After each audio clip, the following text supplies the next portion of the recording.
हम अपनी कमियों को छुपा तो नहीं सकते, लेकिन मेहनत करके हम उन अपनी कमियों को सुधार सकते हैं, उन अपनी कमियों को मिटा सकते हैं। नमस्कार, जय हिंद। मैं हूं आपका दोस्त कवि आदि गणेश। स्वागत करता हूं। प्रारंभ करते हैं। कक्षा 12 की वितान भाग 2 पुस्तक हमने प्रारंभ कर रखी है और आज है उसका तीसरा पाठ, तीसरा अध्याय, अतीत में दबे पांव, ओम थानवी साहब का। कौन सा? अतीत में दबे पांव, ओम थानवी साहब का। अनुरोध है आपसे कि अपने इस चैनल पर, अपने इस परिवार पर निःशुल्क रूप से ग्रेड फर्स्ट और सेकंड का पाठ्यक्रम आपको करवाया जा रहा है। और कल से हमने शाम को 8 बजे वाली क्लास में ग्रेजुएशन लेवल वाला, स्नातक स्तर वाला पाठ्यक्रम भी प्रारंभ कर दिया है ग्रेड सेकंड के लिए, कबीर साहब को। ठीक है, कबीर ग्रंथावली को। तो वो भी शाम को 8 बजे आज भी क्लास अपलोड होगी, जरूर देखिएगा, जरूर ज़्यादा से ज़्यादा शेयर कीजिएगा। साथियों को जोड़ना आपकी जिम्मेदारी है। मेरा प्रयास, मेरा काम है आपको अच्छे से समझाना, पढ़ाना। लाइक किया करें वीडियो को, कमेंट करके ज़्यादा से ज़्यादा अप्रिशिएट किया करें, क्योंकि धन्यवाद एक ऐसा शब्द है, अगर आप इस धन्यवाद, ग्रेटिट्यूड की भावना, कृतज्ञता की भावना अगर आप रखते हैं तो जीवन के अंदर आप यकीनन उन्नति की ओर अग्रसर होंगे। चलिए प्रारंभ करते हैं। टेलीग्राम चैनल का लिंक डिस्क्रिप्शन में मिल जाएगा आपको। कवि आदि गणेश हिंदी नाम से है टेलीग्राम चैनल, जिस पर 4600 से ज़्यादा लोग जुड़े हुए हैं। उस टेलीग्राम चैनल को ज्वाइन कर लीजिएगा और वहीं चैनल पर ही आपको पोस्ट मिल जाएगी टेस्ट सीरीज से संबंधित, जो कि नाम मात्र का शुल्क है, क्योंकि यहाँ पर पूरा का पूरा पाठ्यक्रम यहाँ पर आपको फ्री ऑफ कॉस्ट है जो करवाया जा रहा है बेस्ट। चलिए ओम थानवी साहब का परिचय देख लेते हैं। ओम थानवी साहब, जन्म होता है 1957 में। 1857 में क्रांति होती है और उसके 100 वर्ष बाद में ही 1957 में जन्म होता है ओम थानवी का। शिक्षा दीक्षा बीकानेर में, विशेष तौर से ध्यान में रखना, शिक्षा दीक्षा इनकी बीकानेर में होती है, इसलिए ये महत्वपूर्ण बन जाते हैं, अपने यहीं के हैं। राजस्थान विश्वविद्यालय से व्यावसायिक प्रशासन में क्या करते हैं? एमकॉम करते हैं। और एडिटर्स गिल्ड ऑफ इंडिया के महासचिव 1980 से 89 तक 9 वर्ष राजस्थान पत्रिका में भी रहे। तो ये सवाल पूछा जा सकता है, ओम थानवी साहब कब से लेकर कब तक राजस्थान पत्रिका में है जो रहे? तो 1980 से लेकर 89 तक। ठीक है। और इतवारी पत्रिका के संपादन ने साप्ताहिक को विशेष प्रतिष्ठा जो दिलाई। इतवारी पत्रिका, सजग और बौद्धिक समाज में इतवारी पत्रिका ने अपने दौर में विशिष्ट स्थान है जो प्राप्त किया, स्थान बनाया। अपने सामाजिक और सांस्कृतिक सरोकारों के लिए जाने जाते हैं। अभिनेता और निर्देशक के रूप में स्वयं रंगमंच पर भी ये नाटकों के अंदर भी सक्रिय रहे, अभिनय में। साहित्य, कला, सिनेमा, वास्तुकला, पुरातत्व और पर्यावरण में गहन दिलचस्पी रखते हैं ये इन सब चीज़ों में। 80 के दशक में centre for science environment, CSE, centre for science environment की फेलोशिप पर राजस्थान के पारंपरिक जो जल स्रोत है उन पर खोजबीन कर विस्तार से जो इन्होंने लिखा था। पत्रकारिता के लिए अन्य पुरस्कारों के साथ गणेश शंकर विद्यार्थी पुरस्कार प्रदत्त मिला है इनको 1999 से। संपादक के नाते दैनिक जनसत्ता दिल्ली और कलकत्ता के संस्करणों का दायित्व भी इन्होंने संभाला। पिछले 17 वर्षों से इंडियन एक्सप्रेस समूह के हिंदी दैनिक जनसत्ता में संपादक के रूप में है जो कार्य कर रहे हैं अपने कौन? ओम थानवी साहब। अब जो इनका अध्याय है अतीत में दबे पांव, उसको देखते हैं। ओम थानवी साहब की जो ये रचना है अतीत में दबे पांव, जो तीसरा अध्याय है, इसके अंदर क्या है साहब की, जो इसकी विधा की अगर बात करें तो यात्रा वृत्तांत और रिपोर्ट का एक मिलाजुला रूप, और इसके अंदर जो प्राचीन सभ्यताएं हैं, क्या कुछ उनके अंदर चीज़ें मिली है, वो संस्कृति है, वो सारी की सारी चीज़ें हैं जो हम यहाँ पर देखने को मिलेगी। इस अतीत में दबे पांव शब्द से पता चल रहा है अतीत के अंदर जो दबे हुए पांव, अतीत में जो चीज़ें हैं उनको ये उजागर करती है। देखिए, प्रारंभ होता है यूं कि अभी भी मोहनजोदड़ो और हड़प्पा। तो यहाँ पर जो शब्द है जो इतिहास के अंदर पढ़ते हैं जीके में, मोहनजोदड़ो, तो मोहनजोदड़ो और हड़प्पा प्राचीन भारत के ही नहीं दुनिया के सबसे पुराने ये नियोजित शहर माने जाते हैं। बिल्कुल सुव्यवस्थित स्ट्रक्चर से, जैसे कि किसी सही तरीके से व्यवस्थित रूप से आर्किटेक्चर ने गढ़े हुए इनको सही से नक्शे से। तो ये शहरों के नाम है मोहनजोदड़ो और हड़प्पा, जहाँ जो सभ्यताएं कहलाती है आज के समय में, जिनके बारे में हम विस्तार से पढ़ते हैं। और ये सिंधु घाटी सभ्यता के परवर्ती यानी कि परिपक्व दौर के शहर हैं। सिंधु घाटी सभ्यता के परवर्ती यानी परिपक्व दौर के शहर हैं मोहनजोदड़ो और हड़प्पा। ठीक है, खुदाई में और शहर भी मिले हैं, लेकिन मोहनजोदड़ो ताम्रकाल के शहरों में सबसे बड़ा है। तो ये इस पाठ के अकॉर्डिंग सवाल ये बन सकता है, ताम्रकाल के शहरों में सबसे बड़ा कौन सा शहर है? मोहनजोदड़ो। ठीक है, ध्यान में रखिएगा। वह सबसे उत्कृष्ट भी है, सारा स्ट्रक्चर्ड है बिल्कुल, और व्यापक खुदाई यहीं पर संभव, बहुत ज़्यादा एरिया के अंदर बहुत ज़्यादा मात्रा में खुदाई भी यहाँ पर ही हुई है साहब। बड़ी तादाद में इमारतें, सड़कें, धातु पत्थर की मूर्तियाँ, चाक पर बने चित्रित भांडे, मोहरें, साजो सामान और खिलौने आदि भी यहाँ से मिले हैं। सभ्यता का अध्ययन संभव हुआ यहाँ से। उधर सैकड़ों मील दूर हड़प्पा के ज़्यादातर साक्ष्य रेल लाइन बिछने के दौरान विकास के जो भेंट चढ़ गए। जब रेल लाइन बिछाई गई तो ज़्यादातर जो हड़प्पा के साक्ष्य थे वो विकास की भेंट चढ़ गए, यानी मिट से गए एक तरीके से। मोहनजोदड़ो के बारे में धारणा है कि अपने दौर में वह घाटी की सभ्यता का केंद्र रहा होगा, यानी एक तरह की राजधानी माना जाता है। यह शहर 200 हेक्टेयर क्षेत्र में फैला था। तो मोहनजोदड़ो कितने हेक्टेयर में फैला बताया गया? ऐसा माना जाता है अंदाज कि 200 हेक्टेयर क्षेत्र में। आबादी कोई 85,000 थी। जाहिर है 5,000 साल पहले यह आज के महानगर की परिभाषा को भी लांघता होगा।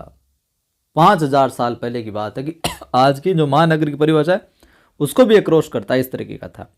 दिलचस्प बात यह है कि सिंधु घाटी मैदान की संस्कृति थी। सिंधु घाटी मैदान की संस्कृति थी, पर पूरा मोहनजोदड़ो छोटे मोटे टीलों पर आबाद था। ये टीले प्राकृतिक नहीं थे, कच्ची और पक्की दोनों तरह की ईंटों से धरती की सतह को ऊंचा उठाया गया था, ताकि सिंधु नदी का पानी बाहर पसर आए तो उसे जो बचा जा सके, ऊपर उठाया गया था। जो पर मोहनजोदड़ो और ये हड़प्पा आए, तो इनकी थोड़ी सी डिटेल और देख लो ताकि आपकी जीके की दृष्टि से भी ये महत्वपूर्ण हो जाए। बाकी आपने पढ़ रखा होगा ये चीज़, तो कि पाकिस्तान के सिंध प्रांत में स्थित पुरातात्विक स्थान जहाँ सिंधु घाटी सभ्यता बसी थी। मोहनजोदड़ो का अर्थ है मुर्दों का टीला। ये सवाल जीके में कई बार पूछा गया, मोहनजोदड़ो का अर्थ क्या है? मुर्दों का टीला। और वर्तमान समय में इसे मोहनजोदड़ो के नाम से जाना जाता है। पाकिस्तान के पंजाब प्रांत का पुरातात्विक स्थान जहाँ सिंधु घाटी सभ्यता का दूसरा प्रमुख है जो नगर बसा था। ठीक है, आगे देखिए। मोहनजोदड़ो की खूबी यह है कि इस आदिम शहर की सड़कों और गलियों में आप आज भी घूम फिर जो सकते हैं। यहाँ की सभ्यता और संस्कृति का सामान भले अजायब घरों की शोभा है जो बढ़ा रहा हो। यहाँ के जो सामान वगैरह है उनको तो एक जगह संग्रहालय में रख दिया गया। देखिए ये गलियाँ देख सकते हैं। मोहनजोदड़ो जो स्थान है, जो शहर है, उसकी एक गली आज भी इनकी जो खुदाई की तो ऐसी कैसी आपको देखने को मिलेगी। यूट्यूब पर सर्च करके भी आप देख सकते हैं। लगभग कई व्लॉगर है जो इसका वीडियोज बने हुए हैं। मोहनजोदड़ो की एक मुख्य सड़क जो 33 फीट चौड़ी है। तो मोहनजोदड़ो की मुख्य सड़क कितनी चौड़ी है? 33 फीट। ध्यान रखना, पूछ सकते हैं। शहर जहाँ था अब भी वहीं है। ये आप इसकी किसी भी दीवार पर पीठ टिकाकर सुस्ता सकते यानी कि दीवारें कमज़ोर नहीं, सहारा ले सकते हैं। वह एक खंडर क्यों न हो, किसी घर की देहरी पर पांव रखकर आप सहसा सहम सकते हैं। रसोई की खिड़की पर खड़े होकर उसकी गंध महसूस कर सकते हैं। यानी कि यहाँ जाओगे तो पूरी की पूरी फीलिंग आएगी कि यार हम किस काल में आ गए, यहाँ पर लोग रहते थे। सारी की सारी वो फीलिंग आएगी आपको, वो एहसास होगा, वो अनुभूति होगी, महसूस कर सकते हैं। शहर के किसी सुनसान मार्ग पर कान देकर उस बैलगाड़ी की रुनझुन सुन सकते हैं जिसे आपने पुरातत्व की तस्वीरों में मिट्टी के रंग में देखा है। सच है कि यहाँ किसी आंगन की टूटी फूटी सीढ़ियाँ अब आपको कहीं नहीं ले जाती, वे आकाश की तरफ अधूरी रह जाती है। लेकिन उन अधूरे पायदानों पर, यानी सीढ़ियाँ टूट गई है, उन अधूरे पायदानों पर खड़े होकर अनुभव किया जा सकता है कि आप दुनिया की छत पर हैं।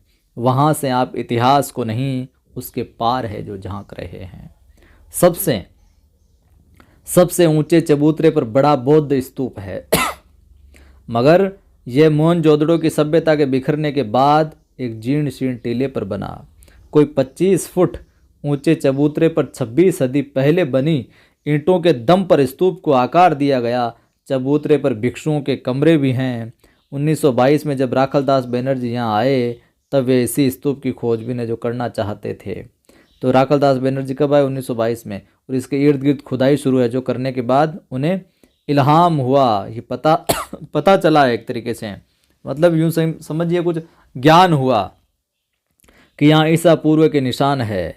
भारतीय पुरातत्व सर्वेक्षण के महानिदेशक जॉन मार्शल के निर्देशन पर खुदाई का व्यापक अभियान शुरू हुआ। तो किसके निर्देशन पर? जॉन मार्शल के।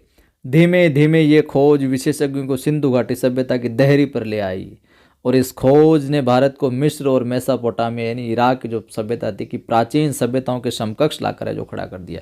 इतनी पुरानी हमारी सभ्यता थी। दुनिया की प्राचीन सभ्यता होने के भारत के दावे को पुरातत्व का वैज्ञानिक आधार है जो मिल गया। और जैसे मैंने ऊपर बताया ना, अनुभूति, ये इल्हाम का पता चला, मालूम हुआ, अनुभूति हुई।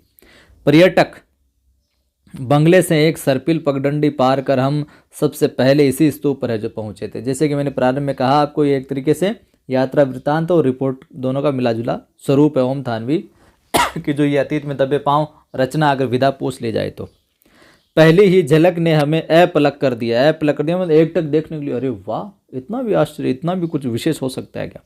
इसे नागर भारत का सबसे पुराना लैंडस्केप कहा गया है और यह शायद सबसे रोमांचक भी है। न आकाश बदला है न धरती, पर कितनी सभ्यताएं, इतिहास और कहानियां बदल गई। इस ठहरे हुए दृश्य में हजारों साल से लेकर पल भर पहले तक की धड़कन बसी हुई है। इसे देखकर सुना जा सकता है, भले ही किसी जगह के बारे में हमने कितना पढ़ सुन रखा हो, तस्वीरें या वृत्त चित्र देखे हो।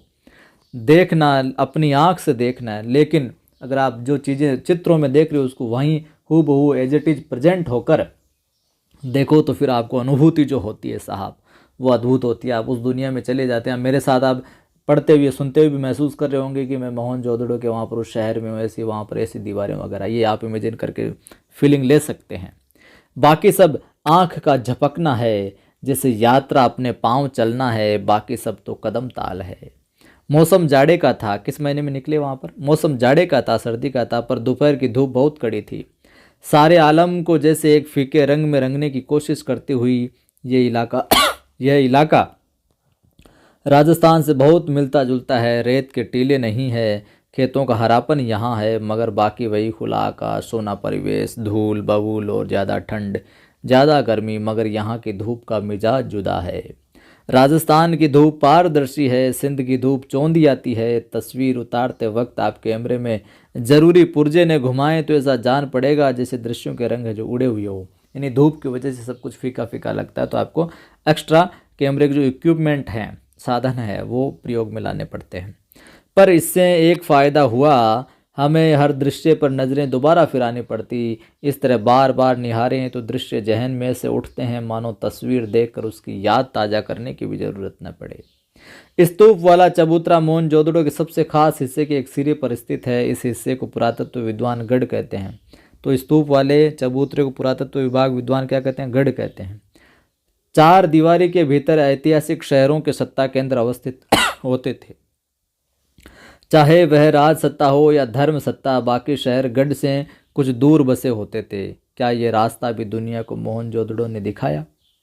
देखिए ये रास्ता भी, यानी इस तरह का स्ट्रक्चर आगे बनने लगे। मोहनजोदड़ो में बौद्ध स्तूप ये सबसे ऊंचे टीले पर जो बना हुआ है एक तरीके से। सभी अहम और अब दुनिया भर में प्रसिद्ध इमारतों के खंडर चबूतरे के पीछे यानी पश्चिम में है और इनमें प्रशासनिक इमारतें, सभा भवन, ज्ञानशाला और कठोर हैं। वह अनुष्ठिक महाकुंड भी, अनुष्ठान करने वाला महाकुंड भी, जो सिंधु घाटी सभ्यता के अद्वितीय वास्तु कौशल को स्थापित करने के लिए अकेला ही काफ़ी माना जाता है। असल में यहाँ यही एक निर्माण है जो अपने मूल स्वरूप के बहुत नज़दीक बचा रह सका है। बाकी तो उजड़ गया, खंडर हो गए इमारतें की कल्पना और बरामद चीज़ों के जोड़ से उनके उपयोग का अंदाज़ा भर है जो लगाया जा सकता है साहब। तो आज हम इतना ही देखेंगे और बाकी का जो पार्ट है थोड़ी गले में तकलीफ़ ज़्यादा हो रही है। और कल परसों किसी का कमेंट आया था सर कि हमें डिस्टर्ब हो रहा है, आप गले का कुछ करो। साथियों, मुझे भी पता है आपको परेशानी होती है, लेकिन आप ये सोचो ना कि इस परेशानी के बावजूद मैं आपको अध्यापन करवा रहा हूँ बहुत निःशुल्क तरीके से, अच्छे तरीके से, तो आपसे ज़्यादा तकलीफ़ तो मुझे होती है। दवाई चल रही है, हो रहा है थोड़ा बहुत सुधार, काम जारी है, यूँ समझिए आप। तो इस वीडियो को लाइक शेयर कर दो। आप पहली बार देख रहे हो सब्सक्राइब कर लो। टेलीग्राम चैनल का लिंक डिस्क्रिप्शन में मिल जाएगा। जितने ज़्यादा लोग जुड़ेंगे उतना अच्छा है। और शाम को 8 बजे वाली क्लास ज़रूर देखिएगा आप। कबीर ग्रंथावली जो श्याम सुंदर दास उसके संपादक हैं, आज हम उसमें जो कबीर साहब के 5 अंग और 10 पद, उनमें से पहला अंग है जो प्रारंभ करेंगे। और इस पाठ जो है ये अतीत में दबे पाँव, इसको कल सेकंड वीडियो में कंप्लीट है जो कर लेंगे। फिर मिलता हूँ।